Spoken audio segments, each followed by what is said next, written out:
Welcome back to Reds Fusion LFC, your home for every heartbeat of Liverpool FC. Today, we've got massive breaking news. Liverpool have officially contacted Pgmol after Virgil van Dijk's disallowed goal caused uproar. Plus, new referee verdicts, Pep Guardiola's surprising comments on Mo Salah, and a big international decision from Federico Chiesa. Stay tuned, Reds. This one's packed with controversy, drama, and passion straight from Anfield. Don't forget to like, comment, and subscribe to stay updated with every twist and turn in the transfer window. Liverpool contact Pgmol over disallowed Virgil van Dijk goal as significant concerns raised. Virgil van Dijk saw his goal against Manchester City chalked off for an offside against Andy Robertson. Liverpool have contacted refereeing body Pgmol to raise significant concerns about Virgil van Dijk's disallowed goal at Manchester City on Sunday. Van Dijk saw a header from a Mohamed Salah corner chalked off when VAR Michael Oliver deemed Andy Robertson to have been stood in an offside position in front of City goalkeeper Gianluigi Donnarumma. The strike would have drawn Liverpool level at 1-1 shortly before halftime of the Premier League meeting between the last two champions. The Reds went on to lose 3-0 to drop to 8th in the table, 8 points behind runaway leaders Arsenal.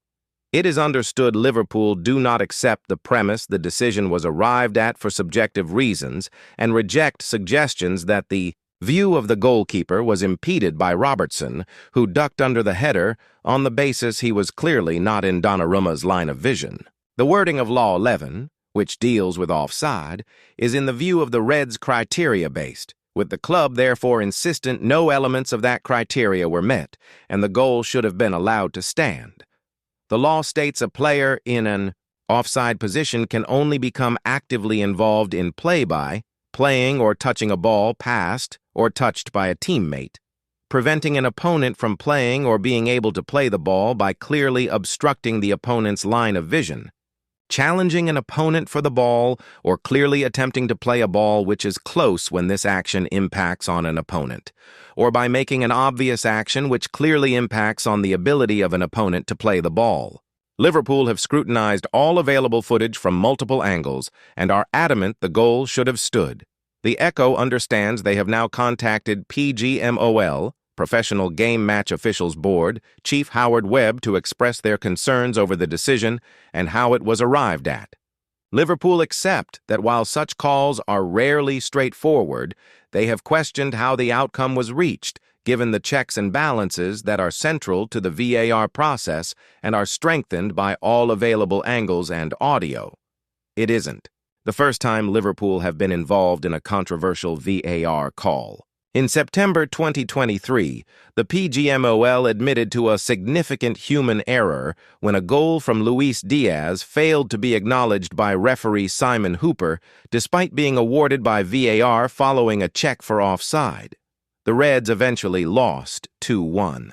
Liverpool receives new referee verdict after controversial Man City VAR decision. Liverpool's goal was disallowed for offside in there. 1-1 draw with Manchester City on Sunday. Dermot Gallagher has offered his verdict on whether Liverpool's strike against Manchester City ought to have been ruled out. Andy Robertson was deemed to have blocked Gianluigi Donnarumma's line of sight from an offside position when Virgil van Dijk found the net at the Etihad Stadium on Sunday evening. The Scotland captain, stationed several yards in front of the goalkeeper, ducked low as his skipper's header sailed into the top corner. The linesman's flag went up for offside, with the decision promptly examined by video assistant referee Michael Oliver. Both he and colleague Timothy Wood confirmed the original call, leading to Van Dijk's effort being chalked off. An official statement from the Premier League Match Center on social media confirmed that Robertson had performed an obvious action directly in front of the goalkeeper. Speaking on Sky Sports' Ref Watch show, Gallagher indicated the ruling is open to interpretation. The former Premier League referee commented, "It is subjective without doubt, and it is a gray area because it's all about the interpretation. Everybody sees things slightly different. And that's why you can throw up an incident from last year or earlier this season and say, well, they made a different decision. I don't think there are hard and fast rules." Gallagher went on to say, "I'm not trying to defend Chris Kavanagh, but we shouldn't hang him out to dry because he didn't make the decision yesterday. That was made by the assistant. This was an on-field decision, which was no goal. So VAR looks and says, is Robertson in an offside position? Yes. Is he impacting on the goalkeeper? They obviously felt yes because he was close. That's why people are going, it should be this or this and open to interpretation. In contrast to Gallagher, Jay Bothroyd was quick to form an opinion, asserting that the goal should have been allowed. The former Premier League forward stated, this should have been given as a goal. When you look at Donnarumma, he is coming across slightly to his right, but then he pivots to the left, so that means he can see where the ball is going. Robertson has ducked, but if anything, the person who would be in his eye line more is Jeremy Doku. A player making an action is in the rule. A player making an action, in my opinion, is if he moves towards the ball or he tries to make contact with the ball. Robertson has ducked. He's made no effort to try to deflect the ball or get his head on it. He's just got himself out the way of the ball. That's why I think it should have been given and was a poor decision. Pep Guardiola explains what Man City did to Mohamed Salah and what Pep Lijnders told him. Pep Guardiola reacts to his Manchester City side's 3-0 home win over defending champions. Liverpool in the Premier League. Pep Guardiola thanked his Manchester City players for the gift of a dominant victory against Liverpool on his 1,000th game as a manager. The Reds slumped to a miserable 3-0 reverse at the Etihad on Sunday afternoon that effectively ended the defense of their Premier League title. Erling Haaland missed a penalty but then opened the scoring before a deflected Nico Gonzalez strike, and a Jeremy Doku finish sent Arne Slot's side tumbling to a 5th defeat in their last 6 top-flight games, while Liverpool are now down in 8th. City have moved only 4 points behind runaway leaders Arsenal, and Guardiola said, "Thank you to the players for this gift.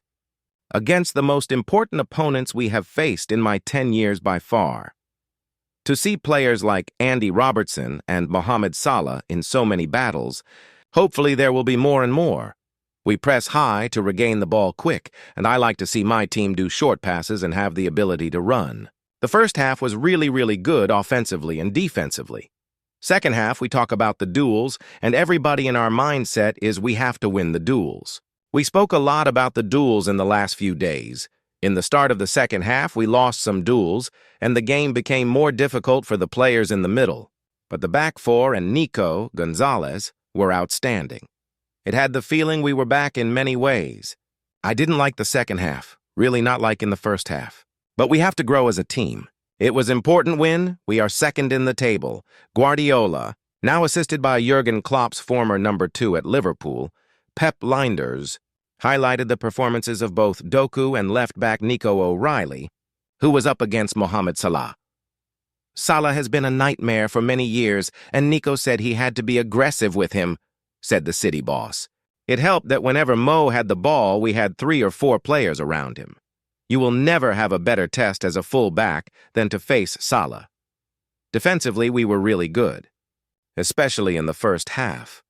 Connor Bradley, the right-back, I was really impressed with. Pep Lijnders said he could do everything. I know the game against Real Madrid, how good he was against Vinicius, and Jeremy handled it, aggressive with and without the ball. He played an outstanding game. Liverpool star Federico Chiesa makes Italy decision as Gennaro Gattuso reveals big call Federico. Chiesa has not featured for Italy since the 2024 European Championships and has once again turned down a call-up for this month's World Cup qualifiers. Italy manager Gennaro Gattuso has disclosed that Federico Chiesa opted against accepting a call-up for this month's World Cup qualifiers. The Azzurri face Moldova and Norway as they attempt to qualify for the World Cup for the first time since 2014. The Liverpool star Chiesa has been absent from international duty since Euro 2024, where Italy were eliminated in the last 16. Despite an encouraging start to the campaign, Gattuso was keen to include the winger in his squad. However, the request was turned down, with the 47-year-old suggesting Chiesa is experiencing some problems. During his press conference, Gattuso acknowledged Chiesa's unavailability, saying, "I often talk to him. We have to respect the decisions and problems that each of us has. We know well what we tell each other, and I must respect what the player tells me. I can't say anything else. When questioned about who made the final call, Gattuso indicated this was not the first occasion Chiesa had turned down international selection. Yes, it's already the fourth or fifth time that I'm explaining this. He continued, Chiesa also withdrew himself from Italy duty in September, citing that he wasn't feeling 100%. The Chiesa issue is very simple, Gattuso explained at the time. I talk to my players a lot, and I want to make that clear. A lot. I speak every week with Fed, and he knows what I think of him. But I also have to respect what the player tells me. He does not feel at 100% and wants to be at 100%. That is the truth. Chiesa will stay put with Liverpool to continue his training.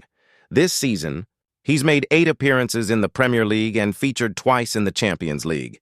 But he hasn't yet started a game under Arne Slot.